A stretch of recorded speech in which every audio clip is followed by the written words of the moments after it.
दोस्तों नमस्कार। आइए आज की इस वीडियो में बात कर लेते हैं महाकुंभ के बारे में। महाकुंभ का दृश्य आपने देखा होगा, हाल ही में कितना भयानक था।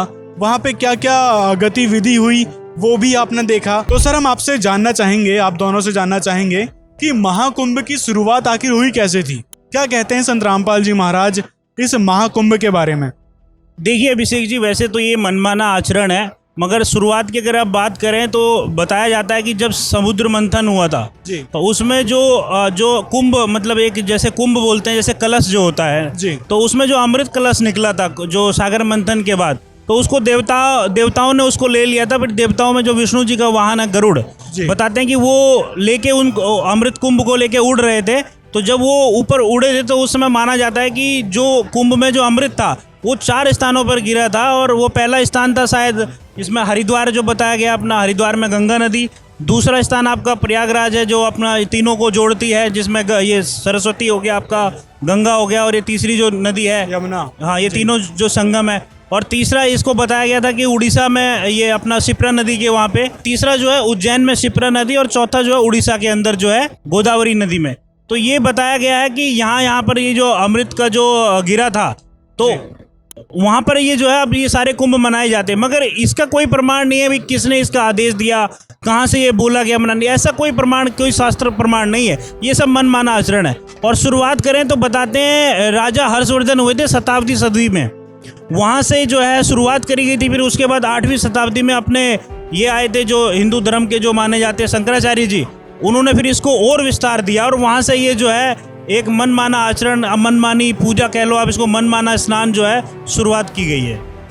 जी, आप क्या कहना चाहेंगे राहुल जी। जी, मैं इस पर ये कहना चाहूँगा कि हमारा मूल सदग्रंथ श्रीमद् भगवत गीता जी है, ठीक है। अगर इनकी माने, वैसे तो संत रामपाल जी महाराज ने बताया है कि ये ज्ञान ब्रह्म ने बोला है श्री कृष्ण जी की बॉडी में प्रेतवत प्रवेश होकर, जी, जो शरप्रोश जिसको कहते हैं। और फिर भी इनकी माने कि श्री कृष्ण जी ने बोला है, अगर इनकी भी मान लेते तो श्री कृष्ण जी भी अगर उसमें लिख देते इस बात को तो हमारे लिए वो मान्य था, हम उसको मानते। अब जब यानी महाकुंभ के बारे में श्री कृष्ण जी ने गीता में नहीं लिखा, ये कहना चाह रहे हैं आप? जी, श्री कृष्ण जी मान लीजिए विष्णु जी, ठीक है, विष्णु जी ने अगर उसमें लिखा हुआ होता कि कुंभ नहाने से मोक्ष होगा, या कुंभ जाने से, या कुंभ में ये जो पर्व मनाया जाता है इससे मोक्ष होगा, या इससे साधना का कोई लाभ मिलेगा, तो वो उसमें लिख देते। जी बिल्कुल, फिर वो मान्य होता। लेकिन जब हमारा जो मूल ग्रंथ है वो उसमें लिखा ही नहीं है, फिर ये कैसे विशेष हो सकता है। मेन बात यही है कि ये सदग्रंथों के आधार पर नहीं है, ये संतों की अपनी चलाई हुई अपना मनमाना आचरण है, जो कि भक्ति मार्ग में मान्य नहीं होता। हमारे भक्ति मार्ग में संत रामपाल जी महाराज बताते हैं वो चीज़ मान्य है जो हमारे ग्रंथों में लिखी हुई है, और जो जिन संतों ने बोली है, जिन संतों ने परमात्मा प्राप्त किया है, उन संतों ने जो आकर बताया है, वाणी लिखवाई गई है ग्रंथों के अंदर, वो मान्य होती है। और ऐसे ही जब गीता जी में नहीं लिखा है तो वो हमारे लिए मान्य नहीं है, इसलिए वह मनमाना आचरण कहलाता है। तो अभी हम आपको एक वीडियो दिखाते हैं। इसमें देखिए, यहाँ पर आप देख सकते हैं ये बाबा जी जो हैं ये सिर में इस प्रकार से ये लगाए बैठे हैं, मतलब कि इन्होंने खेती करी है अपने सिर में। जी बिल्कुल। क्या कहना चाहेंगे इसके बारे में? इसके बारे में मैं कहना चाहूँगा, बोल रहे हैं कि ये भक्ति साधना में आता है और हम ये समाज के कल्याण के लिए, जन कल्याण के लिए सब कर रहे हैं। एक प्रकार से कहें भगवान को प्रसन्न करने के लिए इन्होंने सिर में खेती कर रखी है। ये तो देखिए अभिषेक जी, आप ये तो एक बेसिक नॉलेज है कि अगर ये इससे ज़्यादा ये पृथ्वी पे उगाता तो शायद कुछ लोगों को इससे राशन भी प्राप्त होता। ये तो बिल्कुल वो बेसलेस बात है। क्या ज़मीन कम पड़ गई थी इसको तो अपने सर में उगा लिया इसने? तो और इसका भी प्रमाण कहाँ है? अगर इसने ऐसा किया तो इसका शास्त्र प्रमाण है कोई इस तरीके से ये भक्ति साधना है, या इससे मोक्ष होगा, या ये कोई भक्ति साधना में कोई विशेष महत्व रखती है ये चीज़?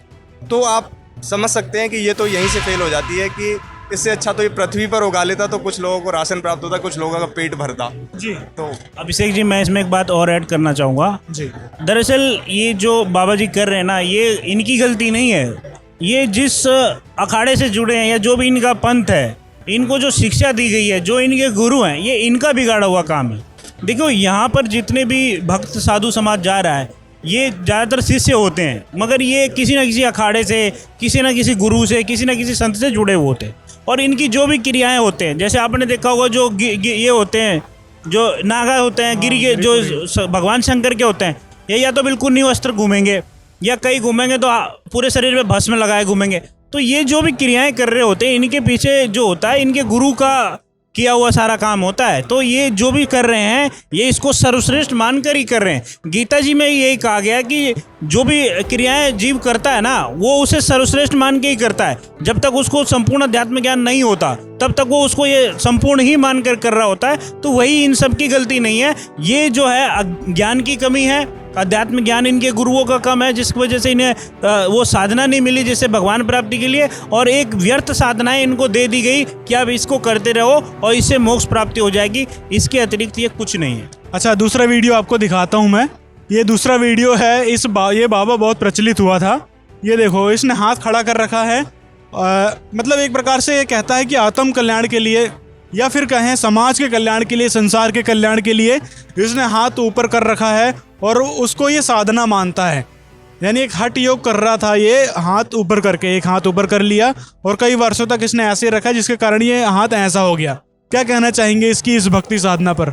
जी बिल्कुल, इसके विषय में मैं कहना चाहूँगा, हमारे गुरुजी संत रामपाल जी महाराज बताते हैं, जो कि संत गरीबदास जी की वाणी है कि डिम्ब करें डूंगर चढ़ें और अंतर झीनी झूल और जग जाने ये बंदगी करें, ये बोवें सूल बबूल। तो ये ऐसा दिखावा करते हैं कि जिससे कि लोग इनसे आकर्षित हों और इनको अच्छा सा दान मिले, लोगों में इनकी जो है थोड़ा सा ये अपने आप में वाहवाही हो, ये करना चाहते हैं। इसलिए ये इस प्रकार के आडंबर करते हैं। आडंबर कहा, इस संतों की भाषा में इसको आडंबर कहा है। तो अभी इसका भी देखा जाए तो क्या ये भी साधना किसी भी शास्त्र से मेल खाती है? जी। तो हम इसीलिए हम इसका संत रामपाल जी महाराज ने निचोड़ बता दिया है। गरीबदास जी की वाणी में लिखा है कि डिम्ब करें डूंगर चढ़ें ये अंतर झीनी झूल और जग जाने बंदगी करें ये सुबह बोवें सुर। ये अपना भी जीवन व्यर्थ कर रहे हैं और इनके श्रद्धालु को तो इनसे क्या ही लाभ मिलेगा। पहले के ऋषि महर्षि भी यही करते थे, हठ योग करते थे, बैठ जाते थे, उनको सिद्धियां प्राप्त हो जाती है। तो मतलब ये एक प्रकार से सही भक्ति कही जाएगी लोगों के नजरिए से। क्या कहना चाहेंगे आप लोग? जी बिल्कुल, इसके विषय में क्या है ये मैं एक बात क्लियर कर दूं, फिर आगे हमारे भाई क्लियर करेंगे कि जैसे संत पहले जो किया करते थे वो भी किसी गुरु से दीक्षा लेकर या अपना मनमाना तपस्या करने बैठ जाते थे। तो उससे क्या है, तपस्याओं से सिद्धियां आ जाती हैं। सिद्धियों के बल से व्यक्ति यहाँ कुछ भी प्राप्त कर सकता है। बहुत सारी चीज़ें होती है सिद्धियों में। तो हमारे गुरुजी तो कहते हैं कि इस हमारे मंत्र में 24 सिद्धियां आ जाती हैं, इनको तो 1 या 2 कुछ प्राप्त हो जाती थी, उसी में ये स्वर्ग तक पहुंच जाते थे। जैसे कि सुखदेव ऋषि हुए हैं, वो स्वर्ग तक की सैर करके आ गए थे। तो ये तो बहुत छोटी सी बातें हैं और ऐसी 24 सिद्धि आ जाती हैं संत रामपाल जी महाराज जो मंत्र देते हैं उनके द्वारा। तो अब जैसे ये मनमाना आचरण ही कहलाएगा, इससे कोई किसी का मोक्ष ना होगा, ना इनका खुद का होगा, क्योंकि मनमाना आचरण है तो मोक्ष हो ही नहीं सकता और ना ही इनको कोई भक्ति का लाभ मिलेगा। कुछ सिद्धियां आ जाती हैं जिसके बल पे ये अपने आप को दिखाना चाहते हैं और कुछ नहीं है इनके पास। जी अभिषेक जी, जो आपने बात करी कि जो ये तपस्या करते हैं, या फिर देखो ये तपस्या नहीं है, एक हाथ को खड़ा करना, एक पैर को खड़ा करना, ये किसी भी तरह से तपस्या में नहीं आता। ये इनका मनमाना आचरण और हठ योग है जो कि पवित्र शास्त्रों के विरुद्ध है। मगर अगर बात करें इसकी शुरुआत की, जो पहले के ऋषि महर्षि साधु संत होते थे वो ये उठपटांग हरकतें नहीं करते थे जैसे आज के साधु करते हैं। हठ योग का मतलब ये होता था कि एक जगह पर कई हजार वर्षों तक, पहले क्या होता था, लंबी आयु होती थी, लाख वर्ष की आयु होती थी सतयुग के अंदर, फिर धीरे धीरे डिक्रीज होते होते कलयुग में लगभग 100 आ जाती। तो उस समय जब समय बहुत ज़्यादा होता था तो साधु संत कई हजार वर्ष तक जो है एक जगह पर बैठ के तप करते थे।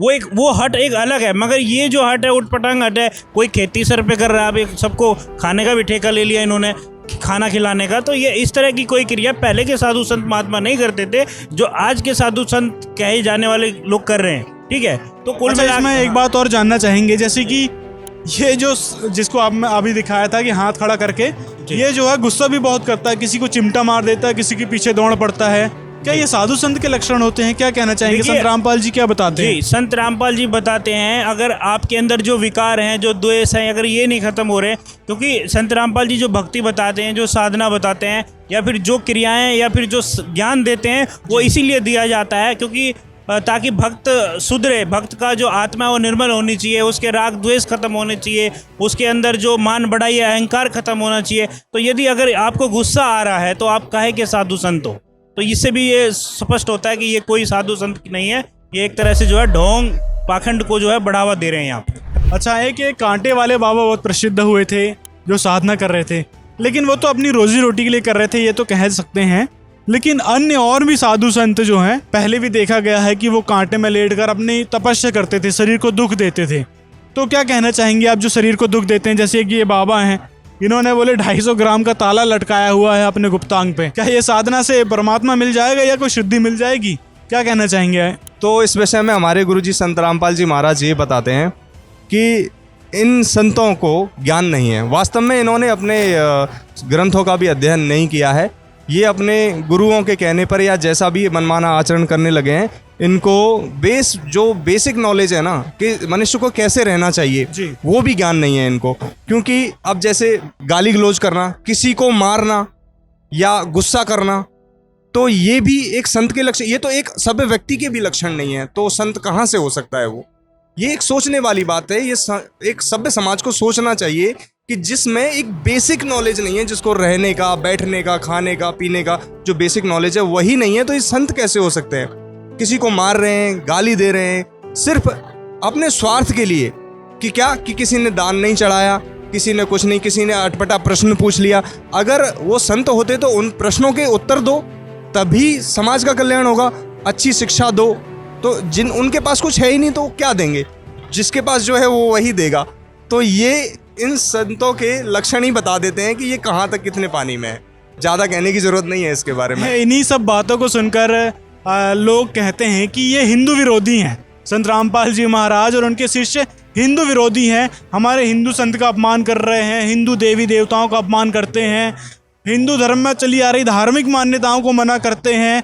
तो क्या कहना चाहेंगे आप इसके बारे में? अभिषेक जी, ये स्पष्ट है, इनकी जो क्रियाएं हैं, ये जो क्रियाएं करते हैं, या फिर जो ये जिस तरह की इनकी जो पाखंड पूजाओं में जो भक्त समाज को एक तरह से गुमराह कर रहे हैं, तो ये अपमान ये कर रहे हैं हिंदू धर्म का, ना कि संत रामपाल जी कर रहे हैं। संत रामपाल जी तो जो यथार्थ मतलब एक जो हिंदू धर्म है, एक हिंदू धर्म की जो क्रियाएं हैं, देखो हिंदू धर्म क्या है? हिंदू धर्म एक वैदिक धर्म से निकला हुआ एक हिस्सा है, ठीक है। पहले वैदिक धर्म होता था, उसके बाद जो है आगे हिंदू धर्म जो है शंकराचार्य जी के बाद आया। तो जो हमारे वेद शास्त्र हैं उसमें जो भक्ति विधि लिखी है वो करने से हमारा मोक्ष होगा, उससे हम हिंदू कहलाएंगे, ना कि इन ऊट पटांग क्रियाओं में। ऊट पटांग कहूँगा इनको, ये ऊट पटांग की क्रिया है। कोई हाथ ऊपर को कर रहा है, कोई पैर ऊपर को कर रहा है। आपने एक और भी बताया जिसको मैं बोलना भी नहीं पसंद करूँगा, कोई बाबा आप बता रहे थे वो कोई लॉक लगा के घूम रहे हैं या वगैरह वगैरह। तो ये कुल मिला के जो है ये, हाँ, ये इनका उद्देश्य ये होता है कि ये लोगों को मेले में जाकर प्रभावित करें, क्योंकि वहाँ पर लाखों करोड़ों लोग जा रहे हैं। इनकी उठपटांग हरकतें देखकर कोई 10 रुपये डाल देता है, कोई 20 रुपये डाल देता है, या कोई माथा टेक जाता है, इनकी वाहवाही हो जाती है। बाकी अध्यात्मिक ज्ञान इनका शून्य है। इनकी क्रियाएं जो है किसी अध्यात्म, अपने जो हिंदू धर्म की अगर बात करें उनसे बिल्कुल मेल नहीं खाती है। ये बिल्कुल बेसलेस है और व्यर्थ है। आप बता रहे हैं व्यर्थ बता रहे हैं उनकी साधनाओं को, तो मैं इसमें एक क्वेश्चन ऐड करना चाहूँगा जो हिंदू धर्म के लोगों की तरफ से है। तो क्या इतने सारे जो वहाँ पे साधु संत आए थे, करोड़ों की भीड़ आई थी साधु संतों की, श्रद्धालु तो अलग रहे, साधु संतों में करोड़ों की भीड़ आई थी, इतने सारे श्रद्धालु थे, कई नागा साधु बन गए और भी बनाए गए हैं वहाँ पे। तो क्या वो साधना ही गलत है? क्या आपके कहने के हिसाब से आध्यात्मिक ज्ञान शून्य है बताया अभी आपने, तो मतलब ये कहने से उन करोड़ों जो भक्त हैं, जो भगवान के भक्त कहे जाएंगे, साधु संत हैं, वो क्या उनकी साधना व्यर्थ हुई फिर? तो आपके कहे अनुसार, संत रामपाल जी के कहे अनुसार ये बहुत ही दुर्भाग्यपूर्ण है कि एक ऐसे विषय पे बोलने जा रहा हूँ। एक संत तो क्या ही कहेंगे उसको, संत की निंदा होती है इस बात पर। एक व्यक्ति हमने ऐसा देखा बाबा जी कि बिष्टा खाता, कहता मैं बिष्टा खा जाता हूँ। क्या ये सनातन धर्म है? इससे सनातन धर्म की बेइज्जती नहीं होती? मुझे लगता है कि इससे शर्मनाक बात और कोई नहीं हो सकती। सनातन धर्म में क्या ऐसा मान्य, कौन मान्य करेगा इस चीज़ को कि एक बाबा जी जो कह रहा है कि मैं बिष्टा तक खा लेता हूँ, क्या खाने के लिए और चीज़ें कम पड़ गई थी? तो अब ये सभ्य ये समाज तो पशुओं के तुल्य हो गए, समझ लो। पशु खाया करते हैं। सर पशु भी इस चीज़ को नहीं खा सकता, और तो सभ्य समाज खुद ही निर्णय कर सकता है कि क्या ये साधना है वास्तव में। और अब मैं जो तरीका है वास्तव में संत रामपाल जी महाराज ने जो बताया है जीवन जीने का, कि एक शाकाहारी सदाचारी जीवन जियो, सभ्य, अच्छा भोजन करो, अच्छे कपड़े पहनो और अच्छे वो कर्म करो जो एक समाज में मान्य होते हैं। किसी की बहन बेटी पे गलत नजर नहीं डालना, किसी प्रकार का नशा नहीं करना। और तो और ये संत कोई नशा ही नहीं छोड़ पाते। अक्सर मैंने देखा है कि ज्यादातर संत ये नशे करते हैं। इनफैक्ट हमने तो दारू पीते भी देखे हैं, और ये तो गांजा वगैरह तो ये आम बात है। तो क्या ये सनातन परंपरा है? अभिषेक जी, आपने जो बोला ना कि जो 20 करोड़ संत वहाँ चले गए, देखो जानने को तो वहाँ अरबों से ले जाएं, मगर हमारे शास्त्र क्या कह रहे हैं भाई? या तो उन संतों को देख लो आप, दो बातें आपको स्पष्ट होनी चाहिए। या तो जो साधु संत हैं जो उठपटांग क्रियाएं करते हैं, या तो आप उनको देख लो, या फिर अपने शास्त्र को देख लो। दो चीज़ें आपको दो में से एक चीज़ आपको देखनी पड़ेगी। या तो आप अपने शास्त्रों को सही मानो कि हमारे शास्त्र जो कह रहे हैं वो ठीक है, या फिर उन क्रियाओं को सही मानो ये वो क्या कह रहे हैं।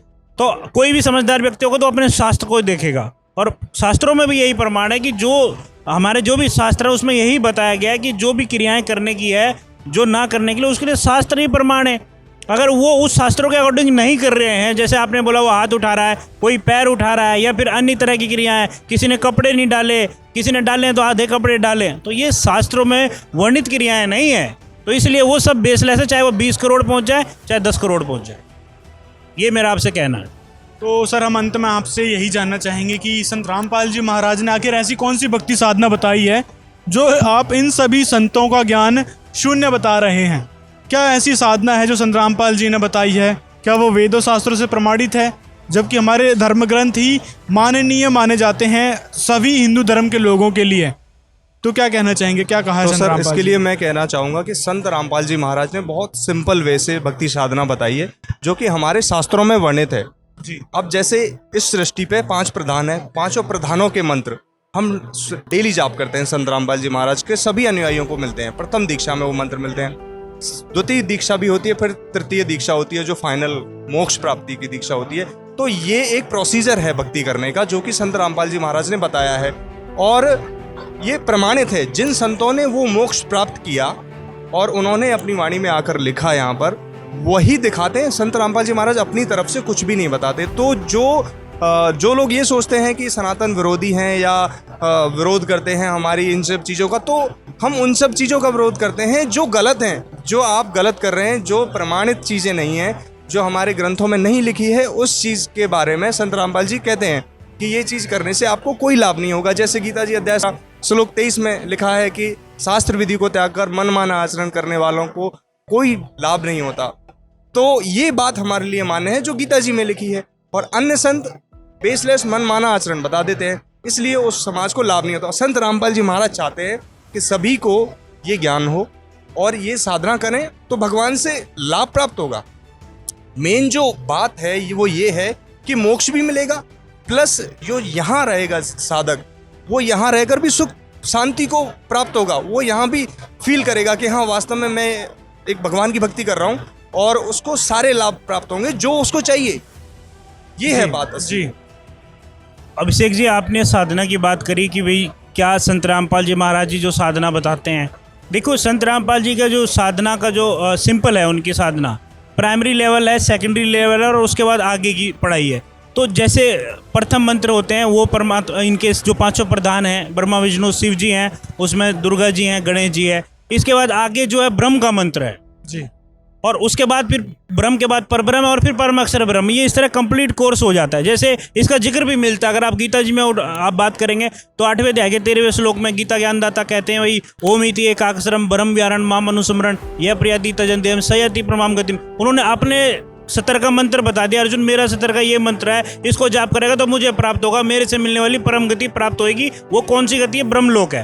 अब ब्रह्मलोक नासवान है, ये गीता जी में ही प्रमाणित है। और पूर्ण परमात्मा के बारे में 17वें अध्याय के 23वें श्लोक में बताया कि ओम तत्सत इति निर्देश है ब्रह्मण त्रिविध समृद्धर है ब्राह्मण 3 वेदा च यगा च विहिता पुरा। ये 3 मंत्र का निर्देश कर दिया, ये तत्वदर्शी संत खोलेंगे। ओम तो उन्होंने खुद बता दिया मेरा ओम है, और उस अक्षर पुरुष का, परम ब्रह्म का, पर ब्रह्म का और परम अक्षर ब्रह्म का, उसके लिए बोल दिया है 4 अध्याय के 32 और 34 श्लोक में कि तत्वदर्शी संत की खोज कर अर्जुन, वो तुझे को संपूर्ण अध्यात्म ज्ञान बताएंगे जिससे तेरा बुढ़ापा भी खत्म होगा और तेरी मृत्यु भी खत्म हो जाएगी। और उसके बारे में खुद बोला कि वो मेरा भी इष्ट देव है, उसी की मैं भी पूजा करता हूँ। ये गुप्त वेद अर्जुन को और बता दिया। तो इससे क्लियर हो जाता है कि हमारे जो वेद शास्त्र हैं वो बिल्कुल राइट है, मगर जो क्रियाएं आजकल के साधु संत महात्मा कर रहे हैं ये इनके विपरीत कर रहे हैं, इसलिए ये हमें मान्य नहीं है। सिंपल सा हमारा इतना सा कहना है। अब जैसे भावनाओं को ठेस पहुंचाने की बात जो ये मूर्ख लोग करते हैं, जो स्वार्थी करते हैं, जनता को भ्रमित करते हैं कि हमारी भावनाओं को ठेस पहुंचा दिया,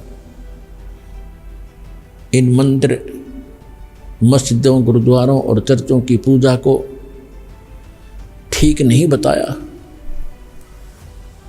मंदिरों में जाने को गलत बताते हैं, भगवान की मूर्ति की पूजा गलत बताते हैं, केदारनाथ, अमरनाथ, इन धामों और तीर्थों पर जाने को गलत बताते हैं। ये हमारी भावनाओं को ठेस पहुंचाते हैं। पुण्यात्मा, भावनाओं को ठेस नहीं पहुंचाया जाता। यदि किसी के पास यथार्थ ज्ञान है और उस ज्ञान के आधार से कोई ज्ञान बताता है, वो तो ऐसा है जैसे बच्चे होते हैं, छोटे छोटे बच्चे, अग्नि जल रही होती है, आग जल रही है, और बच्चा उस अग्नि के बलते हुए उस जल रहे उस भट्ठी की तरफ चलता है, और उसको कोई देख लेता है, बुद्धिमान व्यक्ति, कि ये बच्चे अग्नि की भट्ठी की तरफ जा रहे हैं, ये जल जाएंगे।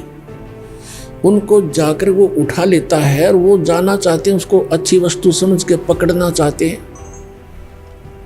और उसको उठा लेता है तो वो रोता भी है और कहता है मुझे छोड़ दे, इधर ही जाने दे। उसकी भावनाओं को वहाँ ठेस पहुँचाना अनिवार्य था। यदि उस भावनाओं को ठेस नहीं पहुँचाया जाता तो जल के मर जाता वो बालक।